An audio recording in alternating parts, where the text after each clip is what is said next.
नमस्कार। आज की बात में आपका स्वागत है। आज सुबह सुबह वो दुखद खबर आई जिसकी कई दिन से आशंका थी। समाजवादी आंदोलन के पुरोधा मुलायम सिंह यादव का आज सुबह निधन हो गया। मुलायम सिंह यादव का परिचय सिर्फ समाजवादी पार्टी के संस्थापक, उत्तर प्रदेश के पूर्व मुख्यमंत्री या देश के पूर्व रक्षा मंत्री के तौर पर नहीं था। मुलायम सिंह यादव जमीन से जुड़े नेता थे, इसलिए उन्हें लोग धरती पुत्र कहकर पुकारते थे। मुलायम सिंह जी को मुझे करीब से जानने का मौका मिला, उनके साथ एक गहरा रिश्ता बनाने का सौभाग्य मिला। मुलायम सिंह जी के साथ मेरा संबंध 30 साल का था। वो 4 बार आपकी अदालत में आए, कभी भी किसी सवाल का बुरा नहीं माना, लेकिन हर सवाल का जवाब अपने अंदाज में दिया। कभी किसी इल्जाम को टालने की कोशिश नहीं की, लेकिन हर इल्जाम का जवाब बड़ी बेबाकी से दिया। लेकिन इस पब्लिक लाइफ के अलावा मुलायम सिंह जी के साथ मेरा एक व्यक्तिगत रिश्ता भी था। असल में रिश्तों की कद्र करना, दूसरों की इज्जत करना, उन्हें मान देना, यह उनके व्यक्तित्व की खासियत थी। मुझे याद है वो मुख्यमंत्री थे। मैं जब जब उनसे मिलने गया तो रिसीव करने के लिए वो दरवाजे पर खड़े मिलते थे और छोड़ने के लिए गाड़ी के दरवाजे तक आते थे। आजकल ऐसे लोग कम होते हैं। मुझे याद है जब मैंने उनसे एक बार आपकी अदालत में आने को कहा तो बोले, अब हमें छोड़िए, अब अखिलेश को बुलाइए। उन्होंने कहा, हम चाहते हैं अखिलेश भी सवालों का जवाब देना सीखे। अखिलेश के बारे में जब जब उन्होंने बात की तो लगा अपने टीपू से वो बहुत प्यार करते थे। अखिलेश को सफलता की बुलंदियों पर देखना चाहते थे। नेताजी उस जनरेशन के लीडर थे जो अपनी पार्टी के कार्यकर्ताओं से डायरेक्ट कांटेक्ट रखते थे, संपर्क रखने के लिए मीलों तक चलते थे। उनके पैर फट जाते थे, मैंने वो फटे हुए पैर देखे हैं। मुलायम सिंह जी कैसे गांव गांव जाकर चारपाई पर बैठकर समाजवादी पार्टी के कार्यकर्ताओं को नाम लेकर बुलाते थे, वो भी मैंने देखा है। इसीलिए वो समाजवादी पार्टी को उत्तर प्रदेश के गांव गांव में खड़ा कर पाए। देखते देखते जमाना बदल गया, लेकिन मुलायम सिंह जी जमाने के साथ नहीं बदले। उनका अपनी पार्टी के कार्यकर्ताओं के साथ रिश्ता वैसा ही बना रहा। पार्टी के कार्यकर्ता उन्हें नेता से ज्यादा अपने परिवार का बड़ा मानते थे। अखिलेश यादव के लिए नेताजी की इस विरासत को संभालना बड़ी चुनौती होगा। अपने विरोधियों का सम्मान कैसे किया जाता है, यह भी मुलायम सिंह जी से सीखा जा सकता है। नरेंद्र मोदी से उनके वैचारिक मतभेद थे। राजनीतिक तौर पर दोनों एक दूसरे के घोर विरोधी थे, लेकिन नेताजी ने हमेशा मोदी के पद की गरिमा का मान रखा। जब मुख्यमंत्री थे नरेंद्र मोदी तब भी, और जब वो प्रधानमंत्री बने तब भी। दोनों के बीच एक परस्पर सद्भाव का रिश्ता हमेशा बना रहा। आज जब मोदी ने नेताजी को याद किया तो यह भावना उसमें रिफ्लेक्ट हुई। मुलायम सिंह जी के साथ मेरा नाता बड़ा विशेष प्रकार का रहा। जब हम दोनों मुख्यमंत्री के रूप में मिला करते थे, वे भी और मैं भी दोनों के प्रति एक अपनत्व का भाव अनुभव करते थे। और 2014 में जब भारतीय जनता पार्टी ने 14 के चुनाव के लिए मुझे प्रधानमंत्री पद के लिए आशीर्वाद दिए, तो मैंने विपक्ष में भी जो लोग थे जिनसे मेरा पहले से परिचय था, ऐसे कुछ महानुभावों को जो देश के वरिष्ठ राजनेता थे, राजनीतिक रूप से हमारे विरोधी थे, लेकिन उन सबको फोन करके आशीर्वाद लेने का मैंने एक उपक्रम किया था। और मुझे याद है उस दिन मुलायम सिंह जी का वो आशीर्वाद, कुछ सलाह के 2 शब्द, वो आज भी मेरी अमानत है। और मुलायम सिंह जी की विशेषता रही कि 2013 में मुझे उन्होंने जो आशीर्वाद दिया था, उसमें कभी भी उतार चढ़ाव नहीं आने दिया। घोर राजनीतिक विरोधी बातें के बीच भी जब 2019 में पार्लियामेंट का आखिरी सत्र था पिछली लोकसभा का, और संसद के अंदर मुलायम सिंह जी जैसे वरिष्ठ नेता, उन्होंने खड़े होकर के पार्लियामेंट में जो बात बताई थी, वही देश के किसी भी राजनीतिक कार्यकर्ता के जीवन में बहुत बड़ा आशीर्वाद होता है। उन्होंने संसद में खड़े होकर के कहा था, कोई लाग लगापेट के बिना कहा था, राजनीतिक आटा पाटा के खेल के बिना कहा था। उन्होंने कहा था, मोदी जी सबको साथ लेकर के चलते हैं, और इसलिए मुझे पक्का विश्वास है कि वो 2019 में फिर से चुन करके देश के प्रधानमंत्री बनेंगे।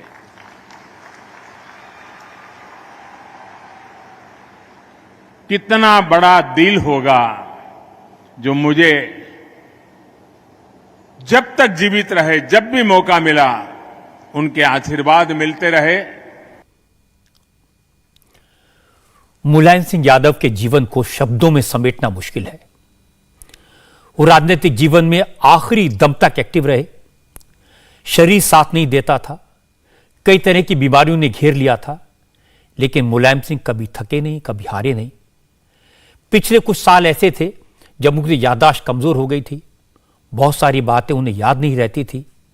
वो बार बार पुराने जमाने की बात करते थे, राम मनोहर लोहिया और जनेश्वर मिश्र की बात करते थे। लोहिया जी मुलायम सिंह को राजनीति में लेकर आए थे।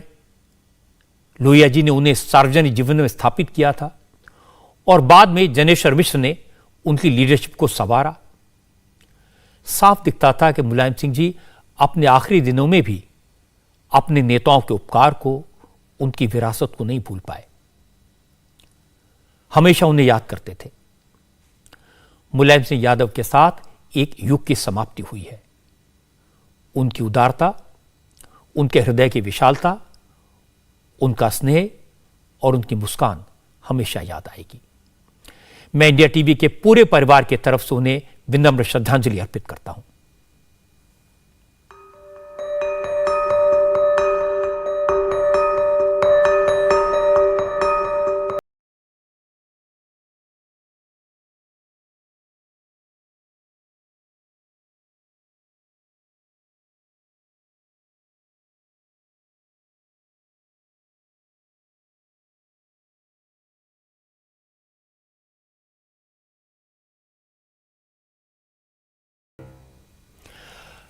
आज प्रधानमंत्री नरेंद्र मोदी ने गुजरात में असेंबली इलेक्शन के कैंपेन का टोन सेट कर दिया। मोदी ने गुजरात में आज भरूच, अहमदाबाद और जामनगर का दौरा किया। भरूच और जामनगर में मोदी की रैली भी हुई। भरूच में मोदी ने साफ साफ कह दिया कि गुजरात में कांग्रेस अब कहीं मुकाबले में नहीं है। हालांकि उन्होंने यह भी कहा कि कांग्रेस के नेता गांव-गांव जाकर चुपके से प्रचार कर रहे हैं, बीजेपी के खिलाफ वोट देने की अपील कर रहे हैं, लेकिन कांग्रेस पर अब किसी को भरोसा नहीं रहा। मोदी ने कहा कि अब अर्बन नक्सल से सावधान रहना है। गुजरात में अर्बन नक्सल को पैर नहीं जमाने देना है। मारे गुजरात में नक्सलवाद ने पेसवा नहीं देवो, मारे मारा आदिवासी भाईओ बहनों की जिंदगी बचावी है। मारे एमना जीवन में आ प्रकारनी बीमारी न घुसे एना माटे मेहनत करवी छे। अने एटला माटे उमरगाम थी अंबाजी आदिवासी पट्टा में विकासनी आपणे बीडું उठाયું। अने मारे संतोष साथे कहेवुं छे कि मारा आदिवासी भाई बहनों मारी वातने मानी कि गुजरात में नक्सलवाद ए रस्ते जी घुसी ना सक्यो। भाईओ एना माटे हूँ मारा आदिवासी भाईओ बहनों ने प्रणाम करूं छुं, एनो आभार मानु छुं। परंतु हवे उपरथी उड़ीने अर्बन नक्सलो पगपेसारो करवा मांड्या छे। गुजरातनी युवा पीढ़ीने मारे तबाह नथी थवा देवानी। आपणे पण आपણા संतानोने सचेत करिए। कार्बन नक्सलोए देशने खेदान मैदान करवानुं बीडું उठाव्યું છે। વિદેશી તાકાતોના એજન્ટ બનીને ઉડાવ્યું છે. એની સામે ગુજરાત માથું નહીં નમાવે. ગુજરાત એમને જમીન દોસ્ત કરીને રહેશે એ વિશ્વાસ સાથે આગળ વધવું છે ભાઈઓ. आज आपसे बात करते हुए मुझे वो दिन भी याद आ रहे हैं जब कुछ लोगों ने भरूच का विकास रोकने के लिए पूरी शक्ति लगा दी थी. आ नक्सलवादी मानसिकता वाला लोगों पहला सरदार सरोवर डैम ने रोकवा माटे भरपूर कोशिश करी. मोदी ने अर्बन नक्सल किसे कहा, उनका इशारा किसकी तरफ था और मोदी के तीर ने कितना सटीक निशाना लगाया, इसका अंदाजा अरविंद केजरीवाल के ट्वीट से मिल गया. केजरीवाल ने लिखा, क्या मोदी गुजरात में कांग्रेस के लिए कैंपेन कर रहे हैं? लेकिन मोदी के इस हमले पर आम आदमी पार्टी ने चुप्पी साध ली, रिएक्ट नहीं किया. हालांकि मोदी ने अपनी हर रैली में विकास की बात की. बीजेपी ने गुजरात के विकास के लिए क्या क्या किया, ये डिटेल में बताया. इसके बाद विरोधियों पर हमले भी किए, लेकिन राजनीतिक और भाषा की मर्यादा में रहकर. और इसीलिए आज केजरीवाल की पार्टी डिफेंसिव पर है, क्योंकि आम आदमी पार्टी के नेता का एक ऐसा वीडियो सामने आया जिसमें वो प्रधानमंत्री नरेंद्र मोदी को गाली देते हुए सुनाई दे रहा है, अपशब्द कहते हुए सुनाई दे रहा है.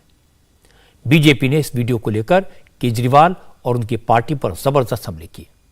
यह वीडियो गुजरात में आम आदमी पार्टी के अध्यक्ष गोपाल इटालिया का है. इसमें गोपाल इटालिया प्रधानमंत्री नरेंद्र मोदी को नीच कह रहे हैं. एक बार नहीं, बार बार इस शब्द का इस्तेमाल किया. इसके अलावा गालियां भी दी हैं. क्योंकि गालियां तो मैं आपको नहीं सुनवा सकता, इसलिए मैंने उन्हें बीप कर दिया है. बड़ी बात यह कि गोपाल इटालिया ने यह बात गलती से नहीं कही, सोच समझ कर कही, प्लान करके कही. उन्होंने यह वीडियो खुद रिकॉर्ड किया और रिलीज किया.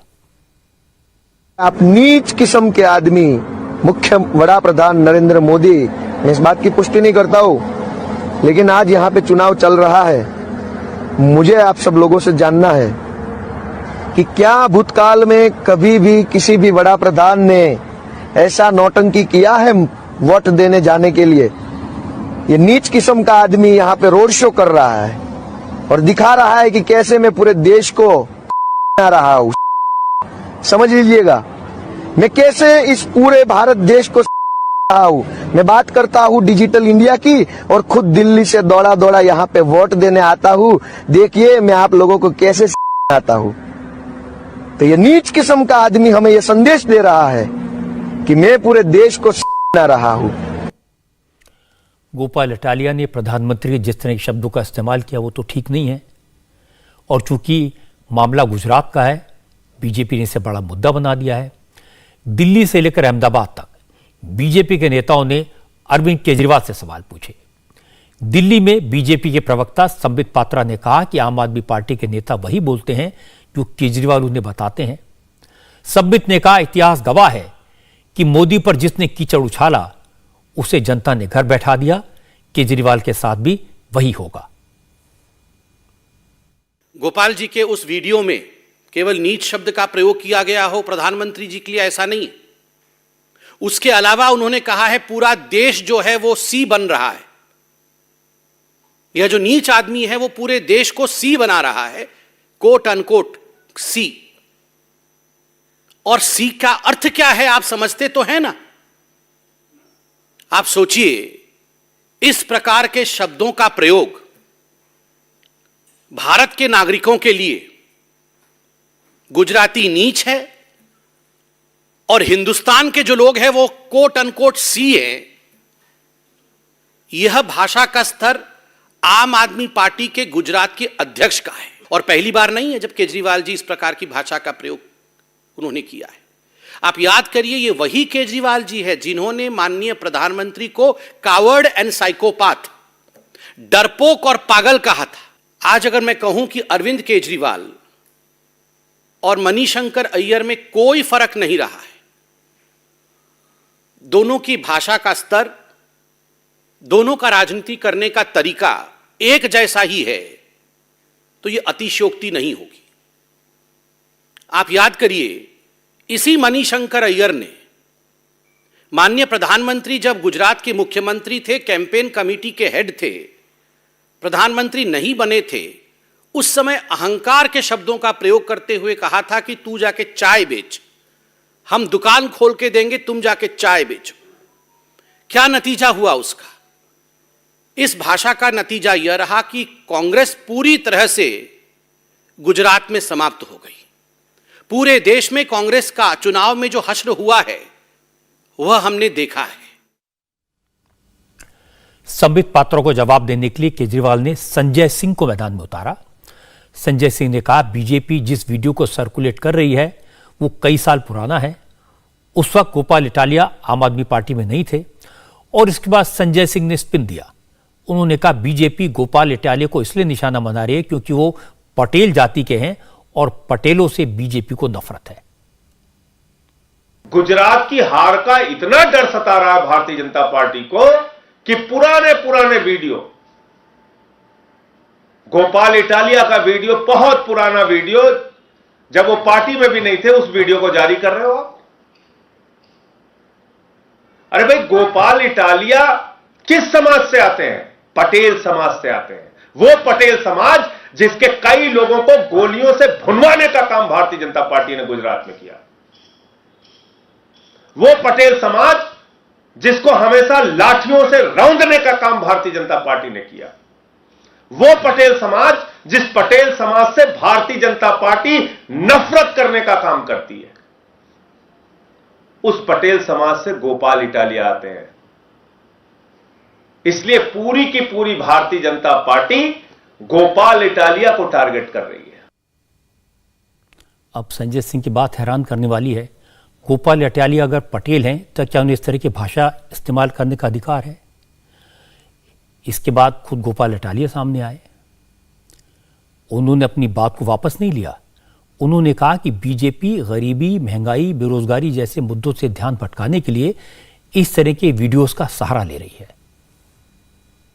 पार्टी की स्थिति को देखते हुए बीजेपी पूरी तरह से बौखलाई हुई है और कई ऐसे रास्ते ढूंढ रही है जिससे वो आम आदमी पार्टी को खराब दिखा सके, नीचा दिखा सके या आम आदमी पार्टी को रोकने की साजिश हो रही है।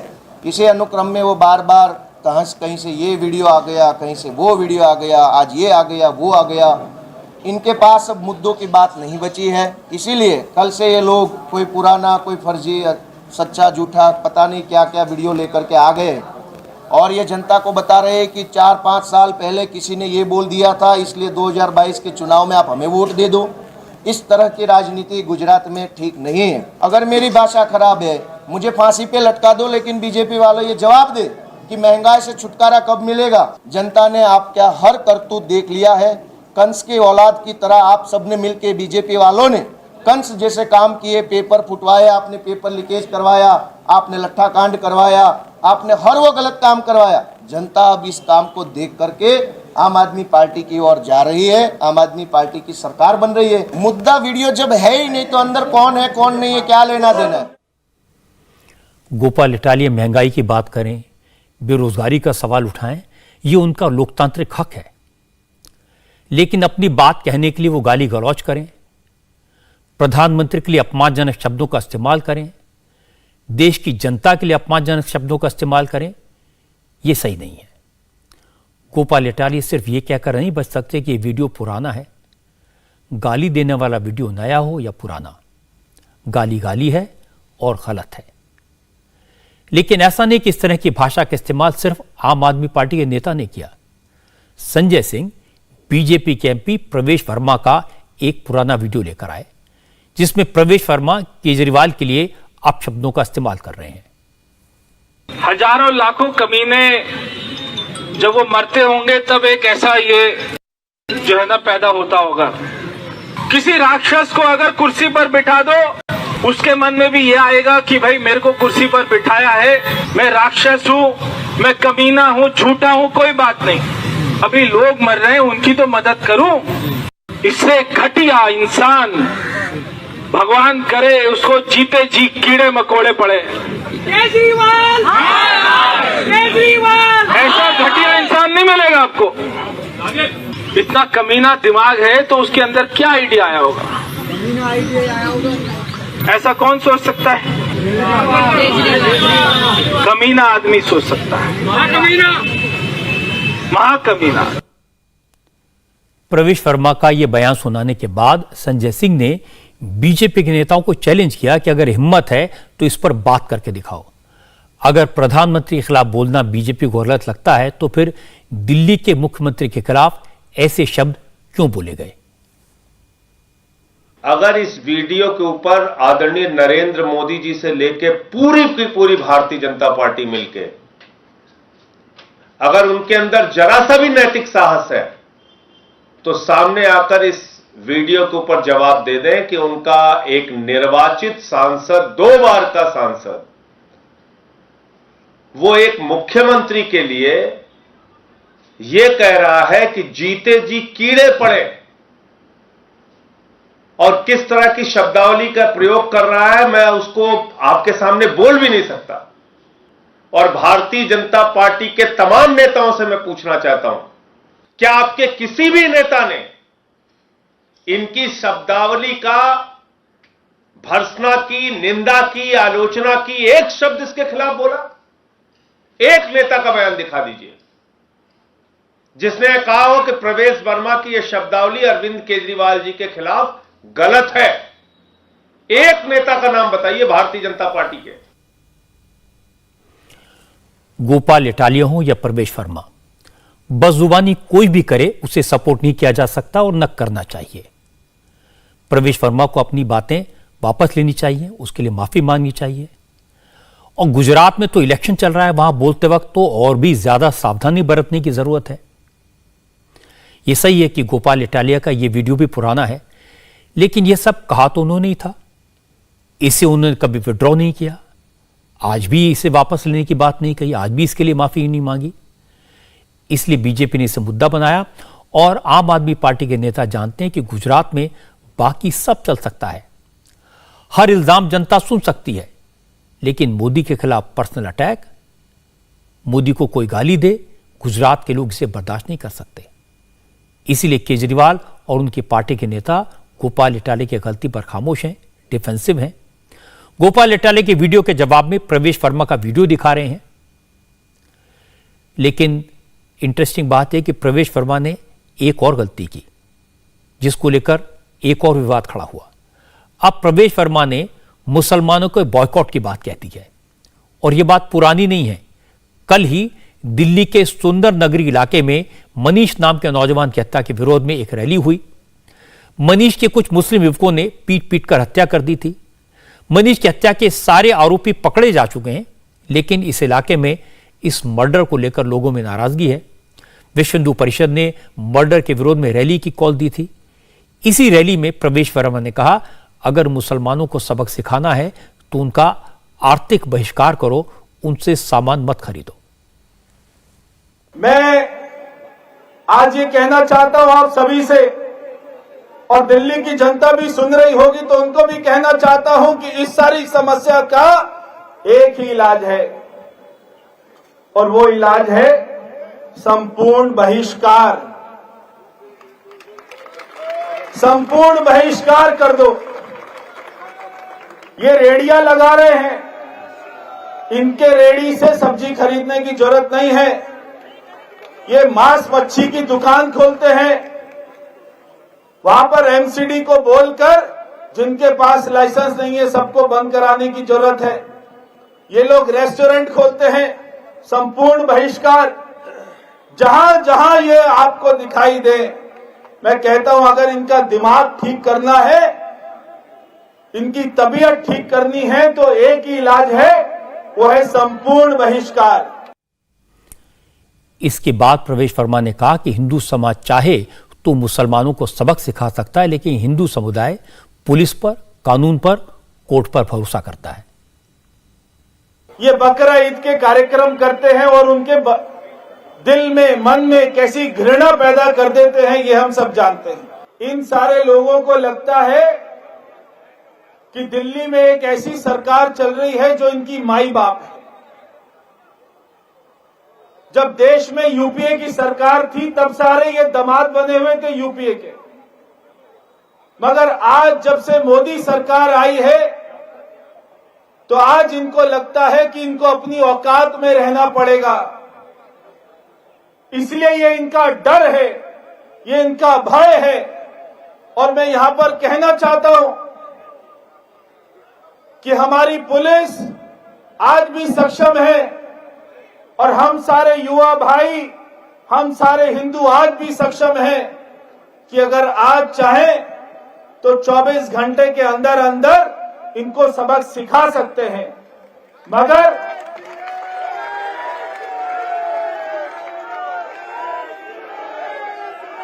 मगर हम कानून का पालन करते हैं, कानून में विश्वास रखते हैं, न्याय प्रणाली में विश्वास रखते हैं।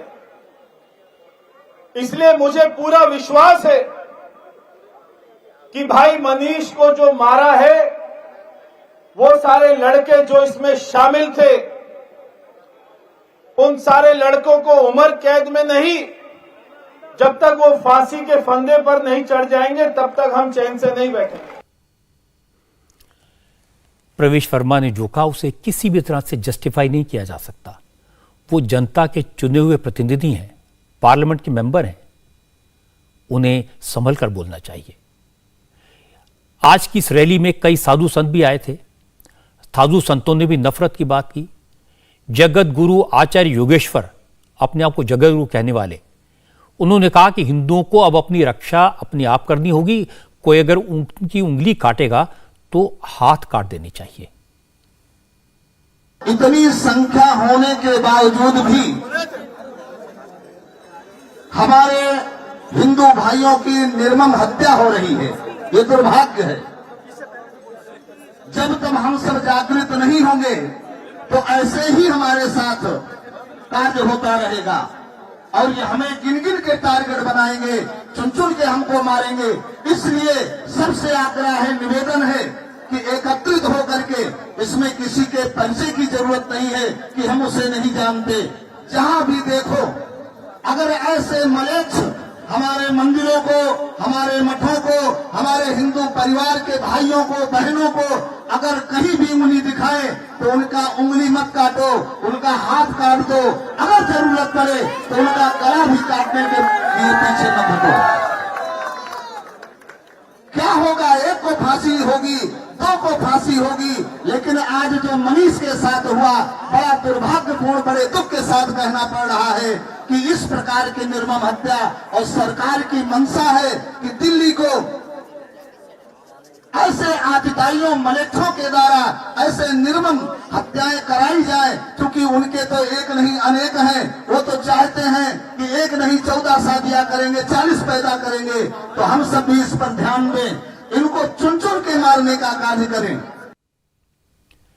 चाहे प्रवेश वर्मा हो या जगत गुरु आचार्य योगेश्वर, इनके बयानों की निंदा होनी चाहिए, क्योंकि न ये हमारी संस्कृति है, न हमारी विरासत है। जो व्यक्ति भगवाधारी हो, खुद को साधु कहता हो, अपने आप को जगत गुरु कहता हो, अगर उसे इतना भी नहीं मालूम कि क्या बोलना है और क्या नहीं बोलना, क्या समाज को तोड़ेगा और क्या समाज को जोड़ेगा, तो फिर किस बात के जगत गुरु? प्रवेश वर्मा तो जनप्रतिनिधि हैं, दूसरी बार सांसद बने हैं, उनसे मुझे इस तरह के बयान की उम्मीद नहीं थी। हालांकि अच्छी बात यह कि जिस वक्त मैं आपसे बात कर रहा हूं उस वक्त इस मामले में दिल्ली पुलिस ने FIR दर्ज की है और अब नफरत भरे बयान देने वालों को अदालत में जवाब देना पड़ेगा। हालांकि ये सही है कि इस तरह की बातें लोगों की नाराजगी को ध्यान में रखकर कही जाती हैं, लोगों की भावनाओं को ध्यान में रखकर कही जाती हैं। और चूंकि कई बार मुसलमानों के किसी भी जुलूस में, किसी फंक्शन में, किसी प्रोग्राम में जहरीले नारे लगते हैं, इसका असर भी पड़ता है। आज ही मेरे पास 3 जगह से खबर आई, जोधपुर, अमरावती, खंडवा और आजमगढ़। यहां फिर से गुस्ताखे रसूल की एक ही सजा, सर तन से जुदा के नारे लगे। पहले जोधपुर की तस्वीरें देखिए। जोधपुर के पीपाड़ इलाके में कल ईद मिलादुन नबी के मौके पर बड़े बड़े जलसे हुए। जोधपुर में जुलूस निकाला गया, इसमें सैकड़ों की संख्या में मुस्लिम नौजवान जुटे, लेकिन इस खुशी के मौके पर भी नफरत के नारे लगाए गए।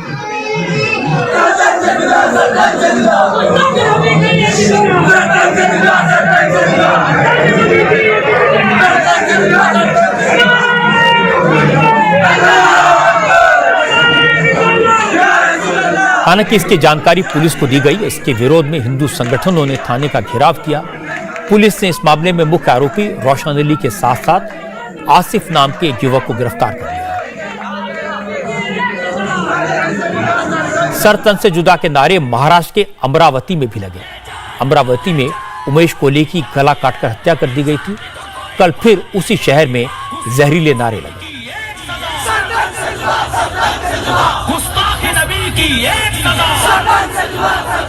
जुलूस में शामिल लोग इतने दुस्साहसी थे कि उन्होंने डीजे में भी इसी तरह के गाने बजाए।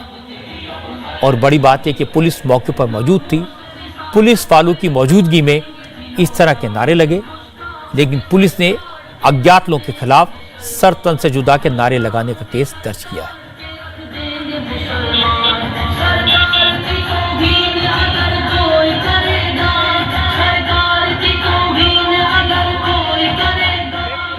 यूपी के मुस्लिम बहुल जिले आजमगढ़ में भी कुछ सिरफिरों ने सांप्रदायिक सौहार्द को बिगाड़ने की कोशिश की।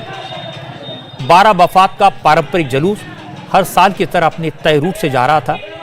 रूट में आजमगढ़ के 2 इलाके पड़ते हैं, एक तकिया और दूसरा पुरानी कोतवाली। दोनों सेंसिटिव इलाके हैं।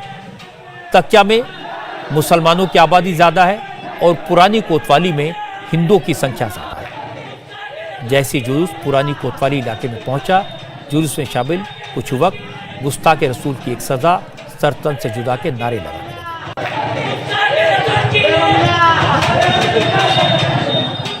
जैसे इसका वीडियो पुलिस तक पहुंचा तो नारेबाजी करने वालों के खिलाफ केस दर्ज किया गया। आजमगढ़ के एसपी ने कहा कि इस तरह की हरकत करने वालों को जिला बदर किया जाएगा।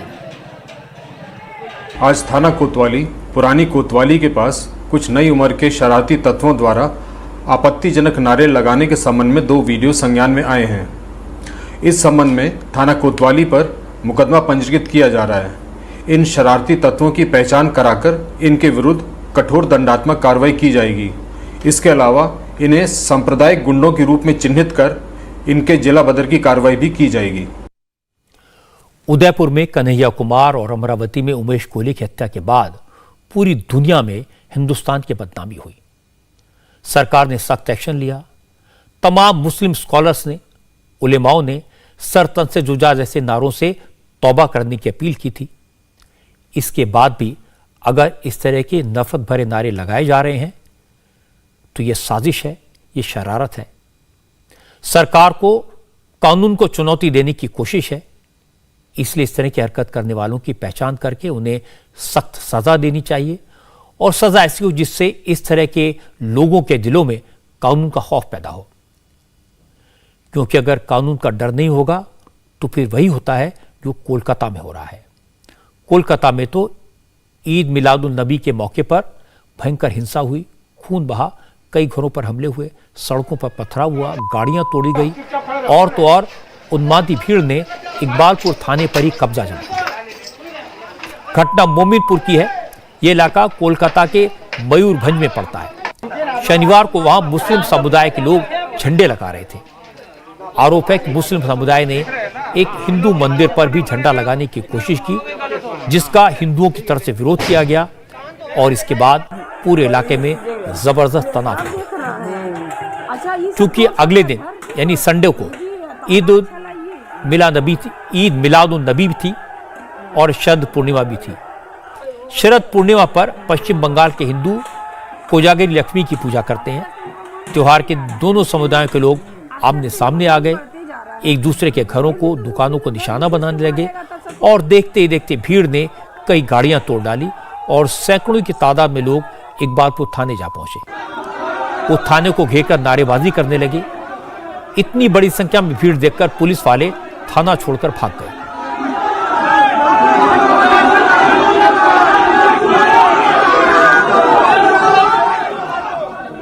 मोमिनपुर में कई घंटों तक भीड़ का राज रहा। पूरे इलाके में जबरदस्त हंगामा होता रहा। बाद में कोलकाता के दूसरे थानों से पुलिस फोर्स भेजकर हालात को काबू किया गया। पुलिस ने हिंसा करने के 10 आरोपियों को पूछताछ के लिए हिरासत में ले लिया। चूंकि मामला सेंसिटिव है, इलाके में टेंशन है, इसलिए पूरे मोमिनपुर में दफा 144 लगा दी गई है। मोमिनपुर मुस्लिम बहुल इलाका है। वहां हिंसा के बाद भारी तादाद में पुलिस बल तैनात है। इसीलिए आज जब बीजेपी के नेताओं ने मोमिनपुर जाने की कोशिश की तो पश्चिम बंगाल बीजेपी के प्रदेश अध्यक्ष सुकांतो मजूमदार को कई कार्यकर्ताओं के साथ हिरासत में ले लिया गया। सुकांतो मजूमदार ने आरोप लगाया कि ममता के राज में मुस्लिम समाज को खुली छूट मिली हुई है, वो हिंदुओं को अपनी बस्ती से भगा देना चाहते हैं, इसीलिए हिंसा के लिए शरद पूर्णिमा का दिन चुना गया। सुकांतो मजूमदार ने कहा कि ये पूरे इलाके से हिंदुओं को निकालने की कोशिश है।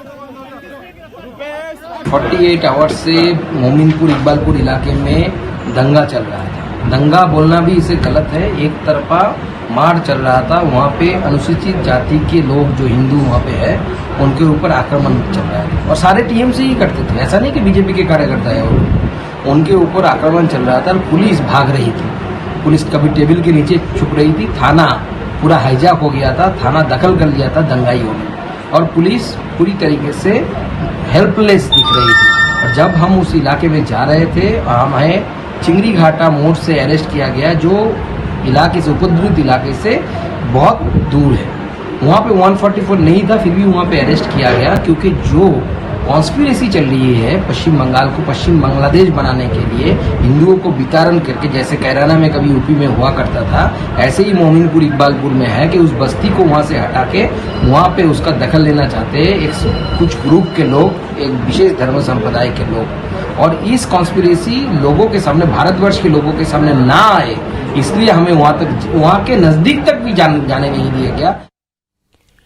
बीजेपी के प्रदेश अध्यक्ष ने मोमिनपुर में हिंसा को डेमोग्राफी बदलने की साजिश बताया।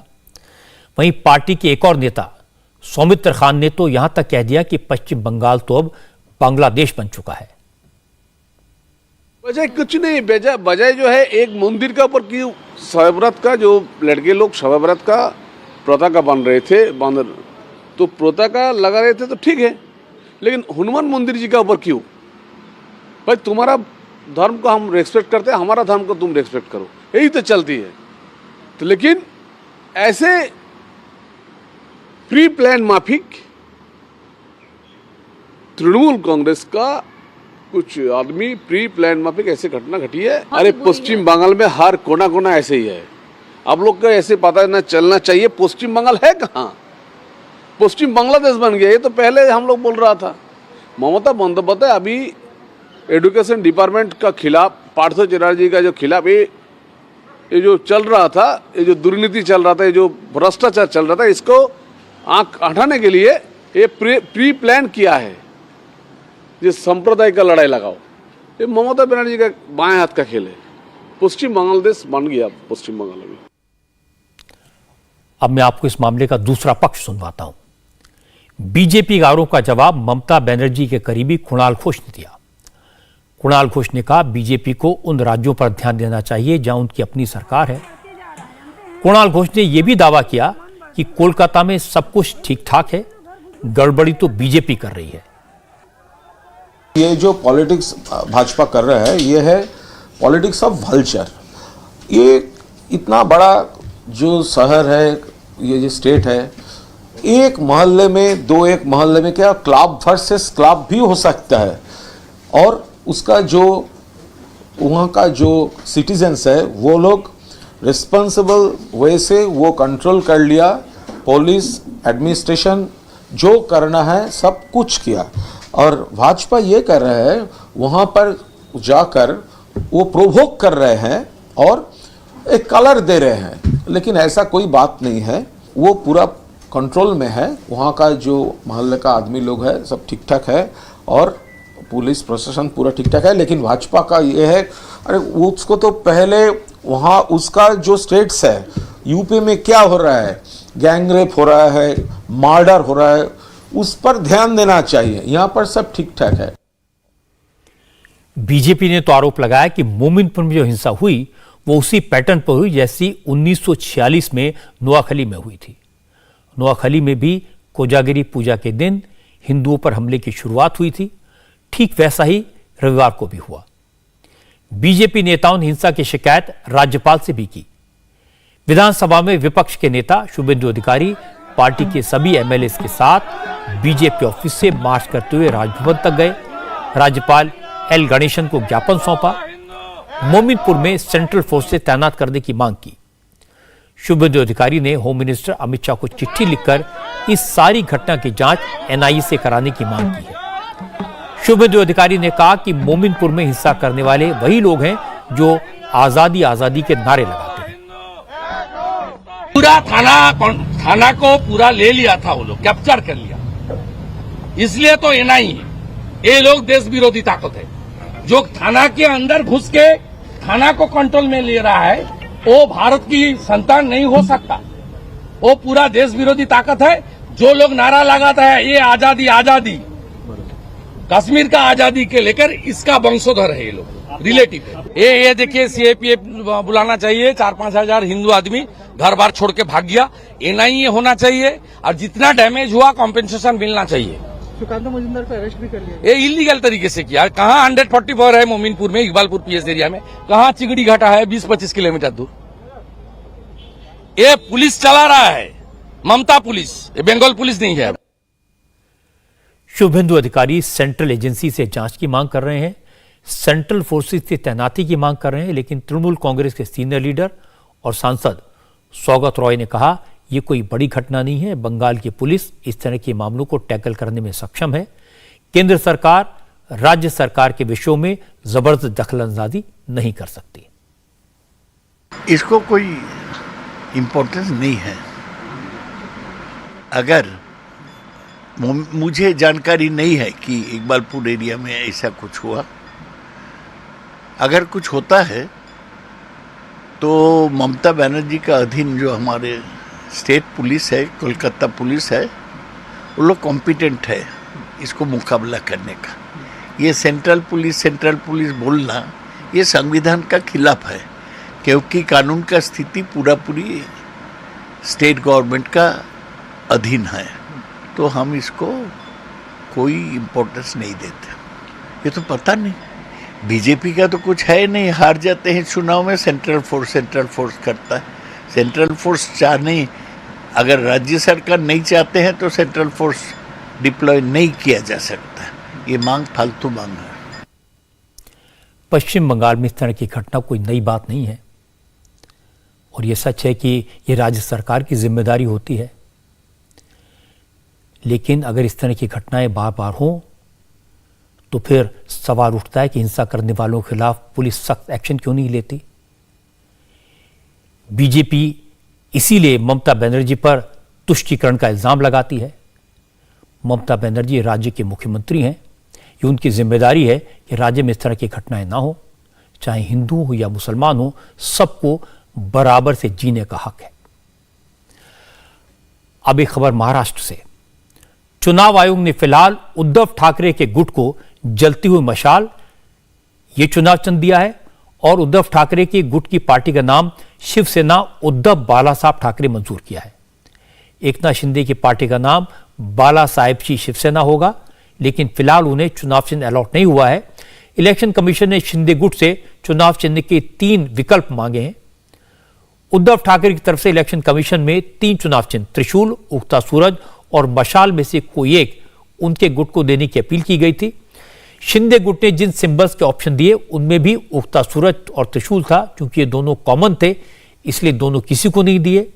मशाल उद्धव के गुट को दे दिया गया और एकनाथ शिंदे से नए ऑप्शंस मांगे गए।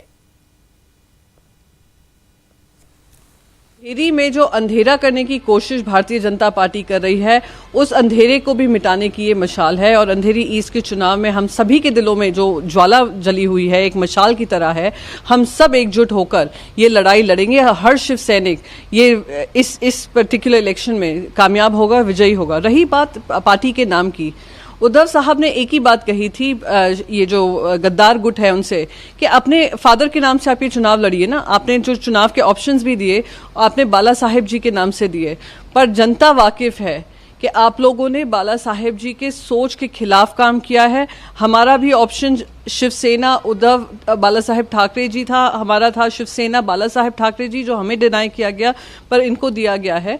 पर जो भी है हम ये लड़ाई लड़ेंगे और सब जानते हैं कि विचारधारा की लड़ाई में शिवसेना उद्धव बाला साहेब ठाकरे जी के साथ है, हमारे कार्यकर्ता हैं और इसी ज्वाला से, इसी मशाल से हम इन सभी पापियों को एक सबक सिखाएंगे। नाम अलॉट होने के बाद शिंदे गुट के प्रवक्ता और महाराष्ट्र सरकार में मिनिस्टर दीपक केसरकर ने कहा कि एकनाथ शिंदे ग्रुप ही बाला साहब का असली वारिस है, इसलिए उन्हें बाला साहब का नाम मिला है। जो भी निर्णय इलेक्शन कमीशन देगी वो तो फाइनल ही रहता है। हमें बाला साहब का नाम मिल गया, इसलिए हमें बहुत खुशी है। बाला साहब के दिखाए हुए कदमों पे हम लोग चलते रहेंगे, उनके विचारों पे चलते रहेंगे, महाराष्ट्र की जनता को सुखी बनाएंगे। और एक अच्छी बात यह है कि हम पहले से बोल रहे थे, हमारी बाला साहब की शिवसेना है, मैंने असम से भी बोला था शिवसेना बाला साहब, वही नाम मिल गया, ये भगवान की कृपा है। तो अब ये ऐसा होगा कि शिवसेना उद्धव ठाकरे और शिवसेना बाला साहब ठाकरे? हाँ, यही ये बाला साहब के विचारों की और उद्धव साहब के विचारों की शायद ये हो, क्योंकि उद्धव साहब कांग्रेस और राष्ट्रवादी के साथ जा रहे हैं तो बाला साहब को ये शायद पसंद नहीं है, इसीलिए हमें बाला साहब का नाम मिल गया, वहाँ पे उद्धव साहब का नाम। फायदा होगा आपको क्योंकि आप बाला साहब के नाम से जाने जाएंगे? नहीं, शिवसेना जो है बाला साहब के नाम, हमने पहले ही बोला था कि हम लोग बाला साहब के विचारों पे चल रहे हैं और बाला साहब के विचारों पे चलते रहेंगे। पार्टी के नाम और सिंबल के मामले में भी एकनाथ शिंदे उद्धव पर भारी पड़े, क्योंकि उद्धव गुट को पार्टी का जो नाम मिला है उसका मतलब हुआ शिवसेना उद्धव ठाकरे की, और शिंदे गुट की पार्टी को जो नाम मिला है उसका मतलब है शिवसेना बाला साहब की। इलेक्शन कमीशन ने तो दोनों गुटों को उन्हीं नामों से पार्टी का नया नाम अलॉट किया है जो दोनों गुटों ने सजेस्ट किए थे। लेकिन अब उद्धव जरूर कहेंगे कि इलेक्शन कमीशन ने उनके साथ नाइंसाफी कर दी। चुनाव आयोग बीजेपी का एजेंट है। हालांकि इलेक्शन कमीशन का यह फैसला टेम्परेरी है, सिर्फ अंधेरी ईस्ट असेंबली सीट के बाई इलेक्शन के लिए है। उसके बाद पार्टी के नाम और सिंबल पर सुनवाई होगी, किसी को शिवसेना के नाम पर और किसी को धनुष बाण के नाम पर निशान मिलेगा। चुनाव कांग्रेस में भी हो रहे हैं और अध्यक्ष पद के इलेक्शन में मल्लिकार्जुन खड़गे को शशि थरूर चैलेंज कर रहे हैं। आज शशि थरूर ने कहा कि इलेक्शन में गड़बड़ी हो रही है। एक तो डेलीगेट्स की जो लिस्ट उनको दी गई है उसमें पूरे नाम नहीं थे, फिर अपडेटेड लिस्ट मांगी तो फोन नंबर गलत निकले। शशि थरूर ने कहा जो उनके सपोर्टर्स हैं उन पर प्रेशर डाला जा रहा है। थरूर का इल्जाम है कि कांग्रेस के कुछ बड़े नेता जो अच्छी पोजीशन में हैं नहीं चाहते कि पार्टी में बदलाव हो, इसीलिए ये नेता उनके खिलाफ काम कर रहे हैं, उनके सपोर्टर्स पर प्रेशर बना रहे हैं।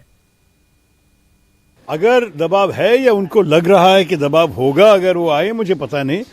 सही है कि कुछ उदाहरण है हमारे कि कुछ नेताओं ऐसे लोगों पे दबाव लगा कि क्यों इसका फॉर्म दस्तखत किया। मेरे दस्तखत करने वाले क्योंकि 60 लोग थे, मैं नहीं कहूँगा कि 60 जन के कोई दबाव हुआ है, लेकिन 5-10 लोग तो मुझे बताए हैं कि उनके किसी ने बुला के कुछ बोला, या जो नॉमिनेशन के बाद जो खुलेआम मुझे समर्थन दिखाए सामाजिक माध्यम में, सोशल मीडिया में वगैरह, उनके भी खिलाफ मेरे ख्याल में एक दो किस्म के दबाव आए हैं। लेकिन मेरे मन में क्लियर है कि ये हाईकमान से या गांधी परिवार से नहीं आ रहे हैं, क्योंकि वो लोग मुझे साफ बताए हैं कि उनके तरफ से ऐसे कभी कुछ दबाव नहीं हो गया। मैं उस पर भरोसा रखता हूँ। कौन डाल रहा है सर? देखिए, लोग हैं हमारे पार्टी में जो शायद अभी अच्छे स्थान में है, वो जो स्थान शायद वो रखना चाहते हैं, वो बदलाव नहीं चाहेंगे। मैं तो खोल के बताता हूँ, मैं बदलाव का उम्मीदवार हूँ। अगर मैं आऊंगा तो कई चीजें बदल जाएंगे, तो नेता नेताओं के साथ ही रहेगा। मैं इसमें क्या प्रतीक्षा होगी कि नेता बदलाव के लिए वोट देगा? मैं तो उससे बिल्कुल कोई प्रतीक्षा नहीं था। हो सकता है शशि थरूर जो बातें कह रहे हैं, जो आरोप लगा रहे हैं, वो सही हो, पर कांग्रेस के चुनाव में शशि थरूर को अगर नामों की सही लिस्ट मिल भी जाती, सही फोन नंबर मिल भी जाते, कोई प्रेशर ना बनाता, तो भी क्या हो जाता। मल्लिकार्जुन खड़गे सोनिया गांधी के नॉमिनी हैं, कांग्रेस हाईकमान के उम्मीदवार हैं, ये कोई सीक्रेट नहीं है, सब जानते हैं। मल्लिकार्जुन खड़गे आराम से चुनाव जीतेंगे। असल में तो शशि थरूर के लड़ने से मल्लिकार्जुन खड़गे को फायदा ही होगा। खड़गे कह पाएंगे कि कांग्रेस में लोकतांत्रिक तरीके से चुनाव हुए और वो लड़कर जीते। आज की एक और बड़ी खबर मौसम के बारे में है। दिल्ली एनसीआर, उत्तर प्रदेश, उत्तराखंड और बिहार के लोगों को मौसम की मार से फिलहाल राहत मिलने की कोई उम्मीद नहीं है। मौसम विभाग का कहना है कि दिल्ली में अगले 7 दिन तक इसी तरह बारिश का मौसम बना रहेगा। हालांकि टेम्परेचर थोड़ा बढ़ेगा, लेकिन धूप दिखने की कोई उम्मीद नहीं है। उत्तर प्रदेश और खासकर पूर्वी उत्तर प्रदेश के जिलों में अगले 4 दिनों तक बहुत भारी बारिश की आशंका है, इसलिए इन इलाकों में लोगों को सावधान रहने की जरूरत है। उत्तराखंड, मध्य प्रदेश, राजस्थान, पंजाब और बिहार के कुछ इलाकों में बारिश की संभावना है। कर्नाटक, तमिलनाडु और तेलंगाना के कुछ हिस्सों में बारिश के साथ साथ तूफान का भी डर है। दिल्ली और आसपास के इलाकों में बारिश के कारण टेम्परेचर में काफी गिरावट आई है। 63 साल के बाद ऐसा हुआ कि जब दिन और रात का तापमान एक जैसा हो गया। मौसम विभाग के मुताबिक अक्टूबर में बारिश ने पिछले 15 साल का रिकॉर्ड तोड़ दिया है। बेमौसम बारिश के कारण किसानों को बहुत नुकसान हुआ है। एक्सपर्ट्स का कहना है कि बारिश का असर आपकी जेब पर पड़ेगा। सब्जियां और खाने पीने की दूसरी चीजें महंगी हो जाएंगी। लेकिन राहत की एक बात यह है कि दिल्ली में और आसपास के इलाकों में पॉल्यूशन में भारी कमी हुई है। हवा साफ है और बहुत दिन बाद दिल्ली वालों को खुली हवा में, साफ हवा में सांस लेने की राहत मिली है। और अब मैं आपको बताता हूं रशिया और यूक्रेन के बीच चल रही वॉर के बारे में। इसको लेकर आज कई बड़ी बड़ी खबरें आई। रशिया ने आज यूक्रेन पर जबरदस्त हमले किए। ड्रोन, मिसाइल, रॉकेट से यूक्रेन की राजधानी कीव और दूसरे शहरों को टारगेट किया।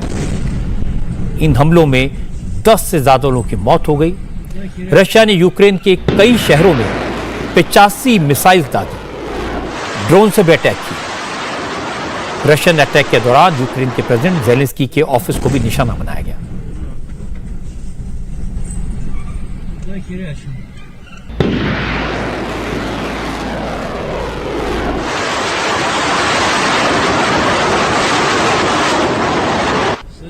रशिया ने करीब 7 महीने बाद यूक्रेन की राजधानी कीव पर इतना भयंकर हमला किया। मिसाइल अटैक से कीव शहर में ग्लास ब्रिज का एक हिस्सा तबाह हो गया। ये ग्लास ब्रिज कीव की पहचान रहा है और मशहूर टूरिस्ट स्पॉट माना जाता है।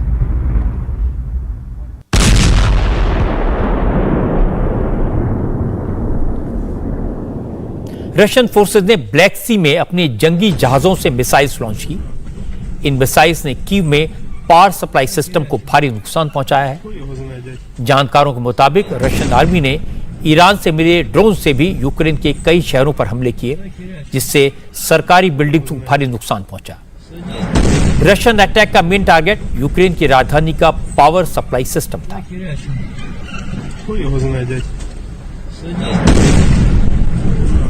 रशिया के प्रेसिडेंट पुतिन ने कहा कि यूक्रेन पर यह हमला उसकी आतंकवादी हरकतों के बदले में किया गया है। मिसाइल्स और ड्रोन के अटैक के बाद यूक्रेन की राजधानी कीव के कई इलाकों में आग लग गई। बहुत सारी गाड़ियां तबाह हो गई।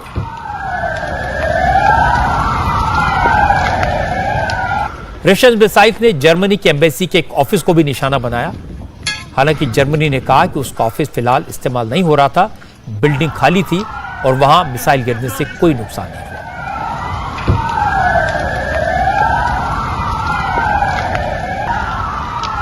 रशिया ने पोलैंड के बॉर्डर के करीब यूक्रेन के शहर लीव को टारगेट करके भी मिसाइल्स दागी। मिसाइल्स की बारिश के बाद यूक्रेन के प्रेसिडेंट जेलेंस्की ने राजधानी कीव में लोगों से बंकरों में रहने की अपील की है। लेकिन जैसे ही रशिया का मिसाइल अटैक शुरू हुआ, वैसे ही कीव और दूसरे शहरों में भगदड़ मच गई। यूक्रेन की सेना ने दावा किया कि उसने रशिया की 85 में से 50 मिसाइल्स को तो हवा में ही मार गिराया था।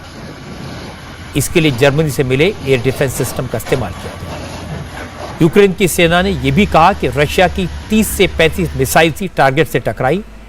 इसके बाद भी वो रशियन अटैक का डटकर मुकाबला करने के लिए तैयार है। हालांकि मिसाइल अटैक के बाद यूक्रेन के कई शहरों में भारी तबाही का मंजर दिखाई दिया। रशियन फोर्सेज ने यूरोप के सबसे बड़े एटॉमिक पावर प्लांट वाले शहर ज़पोरिज़िया पर भी मिसाइल से हमले किए। दिन में कई बार पूरा शहर धमाके की गूंज से भर गया।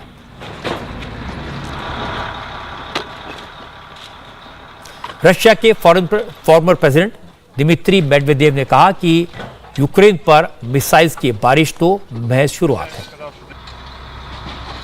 इंडिया टीवी हर वक्त हर जगह डाउनलोड करने के लिए सर्च करें India TV news Google play store या ऐप स्टोर पर।